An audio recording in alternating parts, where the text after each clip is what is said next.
মৰমৰ ছাত্ৰ ছাত্ৰীসকল, আজি আমি আলোচনা কৰিম how to make passive from active in case of present indefinite tense. Present indefinite টেন্সৰ বাক্যক এক্টিভৰ পৰা আমি কেনেকৈ পেছিভ কৰিম, পেছিভ কৰাৰ নিয়ম কি কি, সেই সংক্ৰান্তত আমি জানি লোৱা দৰকাৰ। আৰু এটা কথা তোমালোকে আৰম্ভণিতে জানি লোৱা ভাল হ'ব, প্ৰত্যেকটো টেন্সৰ ভাগক পেছিভ কৰাৰ নিয়ম বেলেগ বেলেগ। প্ৰেজেণ্ট ইনডিফিনিট টেন্সক আমি যেনেকৈ পেছিভ কৰোঁ, প্ৰেজেণ্ট কণ্টিনিউৱাছ টেন্সক তেনেকৈ পেছিভ কৰিব নোৱাৰোঁ। অকণমান পাৰ্থক্য, বেছি নহয়। ঠিক তেনেদৰে প্ৰেজেণ্ট পাৰফেক্টক পেছিভ কৰোঁতে প্ৰেজেণ্ট কণ্টিনিউৱাছ টেন্সৰ যিটো নিয়ম নাইবা প্ৰেজেণ্ট ইনডিফিনিট টেন্সৰ যিটো নিয়ম, সেই নিয়ম আমি সম্পূৰ্ণভাৱে ফ'ল' কৰিব নোৱাৰোঁ। অকণমান সলনি হয়, অক্সিলিয়াৰী ভাৰ্ব সলনি হয়, নাইবা কেতিয়াবা কণ্টিনিউৱাছ হ'লে বিং শব্দটো আমাক লগা হয়, প্ৰয়োজন হয়, তেনেকুৱা ধৰণৰ হয়। এতিয়া তোমালোকে বৰ্ডলৈ আহে গোটেই কথাখিনি ধুনীয়াকৈ বুজিব। গতিকে how to make present indefinite tense into passive. Present indefinite টেন্সক আমি কেনেকৈ পেছিভলৈ ৰূপান্তৰ কৰিম, সেই কথাটো আমি জনা দৰকাৰ। গতিকে মই ইয়াতে কেইটামান এক্সাম্পল লিখিছোঁ, উদাহৰণ লিখিছোঁ। প্ৰথম এক্সাম্পলটো হ'ল হি লাভছ মি। এই বাক্যটো এক্টিভত আছে। এই বাক্যটো যদি আমি পেছিভ কৰোঁ তেতিয়া কি হ'ব? I am loved by him. কেনেকৈ পেছিভ কৰিলোঁ? সিদিনাই মই কৈছোঁ, পেছিভ কৰাৰ ক্ষেত্ৰত ছাবজেক্টটো অবজেক্ট হ'ব পেছিভত, আৰু অবজেক্টটো কি হ'ব? ছাবজেক্ট হ'ব।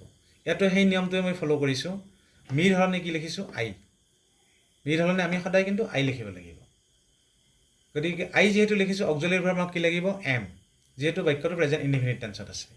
লাভৰ past participle loved, past participle ফৰ্মত লিখিছোঁ। বাই প্ৰিপজিশ্যন লাগিবই ভইচ চেঞ্চত নাইবা পেছিভ ভইচত। আৰু হিৰ সলনি কি হয়? হিম। হিৰ সলনি যেনেকৈ হিম হয়, চি থাকিলে কি হ'ব? হাৰ হ'ব। দে থাকিলে কি হ'ব? ডেম হ'ব। এই তিনিটা শব্দৰ বিষয়ে তোমালোকে মনত ৰাখিবা। এতিয়া দ্বিতীয় বাক্যটো চোৱা, he sells fish in the market. এই বাক্যটো আমি পেছিভ কৰোঁতে কি হ'ল? Fish is sold by him in the market. ফিছৰ লগত আমি কি লিখিছোঁ? ইজ, কাৰণ ফিছটো ছিংগুলাৰ। চেলছৰ past participle form sold. By passive কাৰণে বাই লিখিছোঁ। হিৰ সলনি কি লিখিছোঁ আমি? Him in the market. সেইখিনি তেনেকৈ থাকিব। আৰু এটা কথা তোমালোকে মনত ৰাখিবা, বহুত ছাত্ৰ ছাত্ৰীয়ে অবজেক্টটো বিচাৰি উলিওৱাৰ ক্ষেত্ৰত যথেষ্ট পৰিমাণে ভুল কৰে। অবজেক্টটো বিচাৰি নাপায়, কোনটো অবজেক্ট ধৰিব নোৱাৰে। তোমালোকক মই এটা সহজ নিয়ম আজি মই কৈ দিওঁ। অবজেক্টৰ আগত সাধাৰণতে প্ৰিপজিশ্যন ব্যৱহাৰ নহয়, প্ৰিপজিশ্যন নবহে। যিবিলাক শব্দৰ আগত প্ৰিপজিশ্যন নাথাকে, সাধাৰণতে সেই শব্দটোৱে কি হয়? অবজেক্ট হয়। এই বাক্যটো মই সেইকাৰণে উদাহৰণস্বৰূপে লৈছোঁ। এই বাক্যটো চোৱা, he sells fish in the market.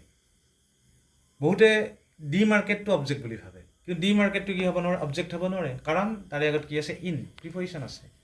ফিছটো আমাৰ কি? অবজেক্ট। এইকাৰণে অবজেক্ট, ইয়াৰে আগত আমাৰ কি নাই? প্ৰিপজিশ্যন নাই।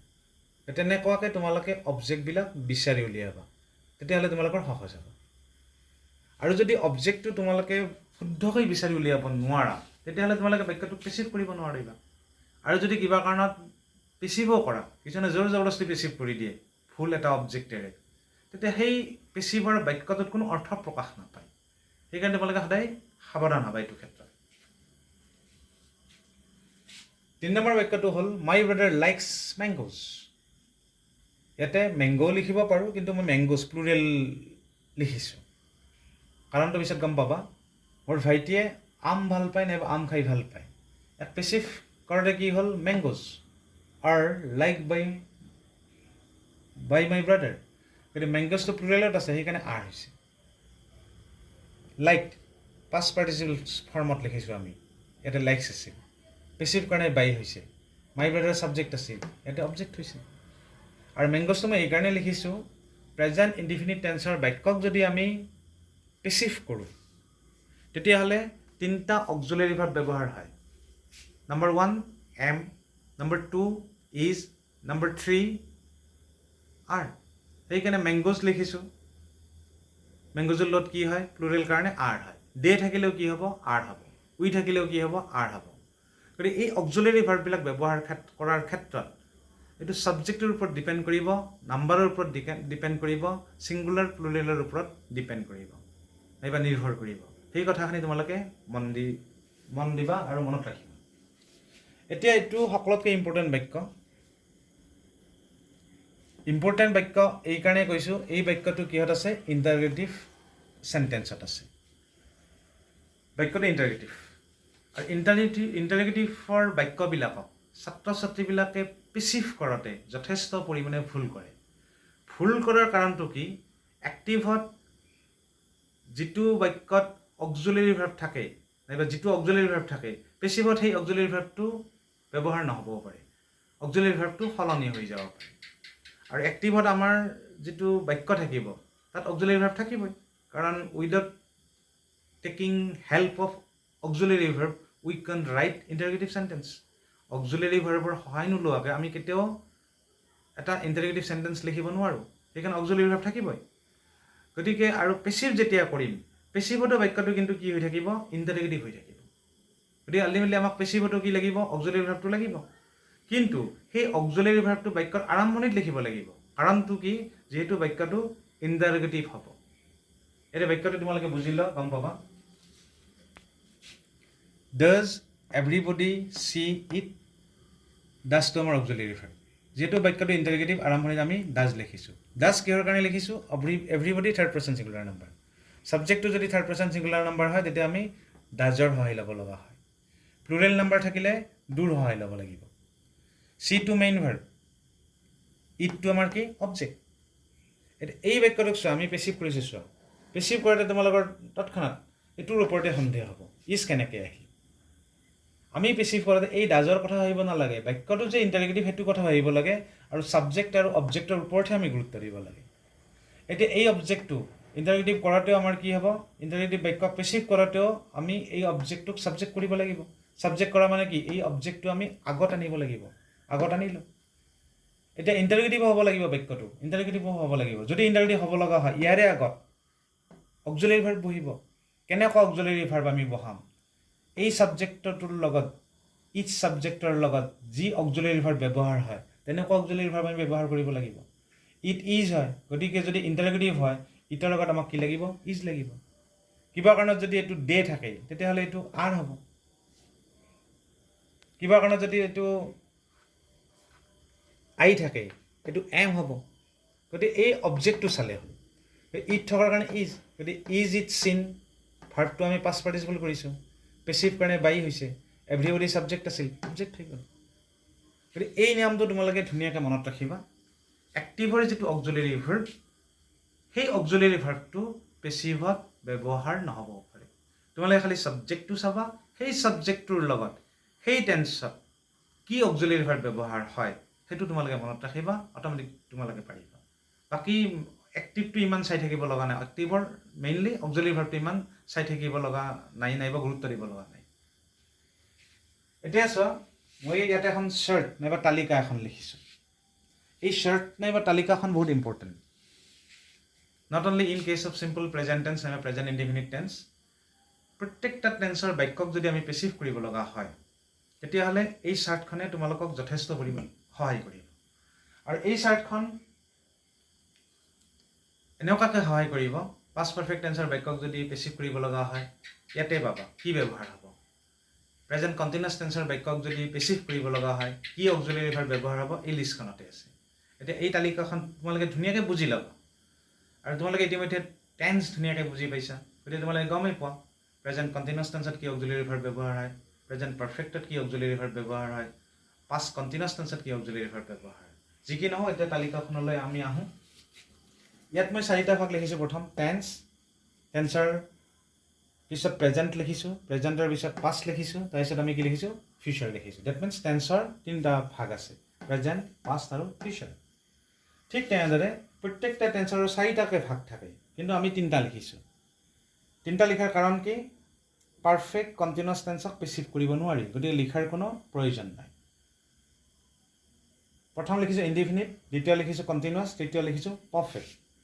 আৰু এইটো চাবা, এইটো এইকাৰণে ব্লেংক ৰাখিছোঁ মই, ফিউচাৰ কণ্টিনিউৱাছ টেন্সৰ বাক্য পেচিভ কৰিব নোৱাৰি, সেইকাৰণে এইটো ব্লেংক হৈ আছে।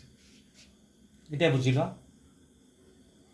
প্ৰেজেণ্ট ইনডিফিনিট টেন্সৰ বাক্যক যদি আমি পেচিভ কৰিব লগা হয় অক্সিলাৰী ভাৰ্ব ব্যৱহাৰ হ'ব এম ইজ আৰ আজি আমি শিকিলোঁ প্ৰেজেণ্ট ইনডিফিনিট টেন্স তিনিটা বাক্যত কি ব্যৱহাৰ হৈছে এম ইজ আৰ সেইকাৰণে বেলেগ বেলেগ তিনিটা মই বাক্য লিখিছোঁ যাতে তিনিটাতে বেলেগ বেলেগ অক্সিলাৰী ভাৰ্ব ব্যৱহাৰ হয় ক'ৰবাত এম ক'ৰবাত ইজ ক'ৰবাত আ গতিকে প্ৰেজেণ্ট ইনডিফিনিট টেন্সৰ বাক্যক পেচিভ কৰিব লাগিলে am is are auxiliary verb হ'ব ঠিক তেনেদৰে পাষ্ট ইনডিফিনিট টেন্সৰ বাক্যক যদি পেচিভ কৰিব লগা হয় ৱাজ নাইবা ৱেৰ লাগিব আৰু এটা কথা মনত ৰাখিবা এম ইজ আৰ নাইবা ৱাজ ৱেৰৰ পিছত সদায় মেইন ভাৰ্বটো ব্যৱহাৰ হ'ব ফিউচাৰ ইনডিফিনিট টেন্সৰ বাক্যক যদি পেচিভ কৰিব লগা হয় চেল আৰু উইল লাগিব চেল আৰু উইলৰ পিছত কি লাগিব আমাক বি আৰু এটা কথা তোমালোকে মনত ৰাখিবা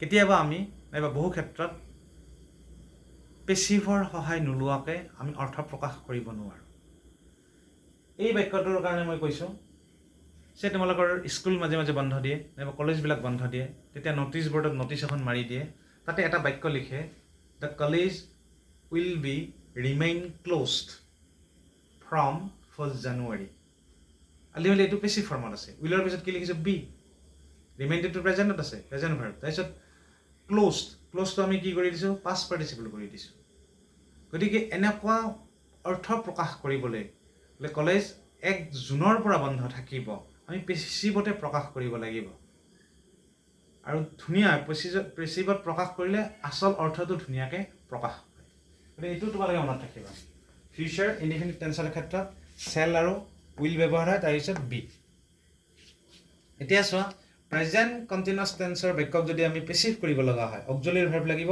এম ইজ আৰ একে এম ইজ আৰ কিন্তু কণ্টিনিউৱাছ কাৰণে বিং শব্দটো ব্যৱহাৰ হ'ব তাৰে পিছত মেইন ভাৰ্ব ব্যৱহাৰ হ'ব পাষ্ট পাৰ্টিচিপলত পাষ্ট কণ্টিনিউৱাছ টেন্সক যদি আমি পেচিভ কৰিব লগা হয় অক্সিলাৰী ভাৰ্ব কি হ'ব ৱাজ এণ্ড ৱেৰ তাৰপিছত কি ব্যৱহাৰ হ'ব বিং গতিকে কণ্টিনিউৱাছ শব্দ থাকিলে বিং দুটাতে বিং সেইটো মনত ৰাখিবা ফিউচাৰটো আমি জানিব নালাগে ফিউচাৰ কণ্টিনিউৱাছ জানিবই নালাগে যিহেতু আমি পেচিভ কৰিব নোৱাৰোঁ লাষ্ট ওৱান প্ৰেজেণ্ট পাৰফেক্ট টেন্সক যদি আমি পেচিভ কৰিব লগা হয় অক্সিলাৰী ভাৰ্ব ব্যৱহাৰ হ'ব হেজ এণ্ড হেভ হেজ আৰু হেভৰ পিছত কি হ'ব বিন পাৰফেক্ট কাৰণে বিন বি ৱাজ বিন বিৰ পৰা এই বিনটো আহিছে পাষ্ট পাৰফেক্ট টেন্সক যদি পেচিভ কৰিব লগা হয় এইটো আৰু এটাই অক্সিলাৰী ভাৰ্ব হেড হেজৰ পাষ্ট টেন্সো হেড হেভৰ পাষ্ট টেন্সো হেড আৰু পাৰফেক্ট কাৰণে বিন একে ঠিক তেনেদৰে ফিউচাৰ পাৰফেক্ট টেন্সক যদি আমি পেচিভ কৰিব লগা হয় চেল আৰু উইল লাগিব অক্সিলাৰী ভাৰ্ব একে কিন্তু চেল আৰু উইলৰ পিছত হেভ লাগিব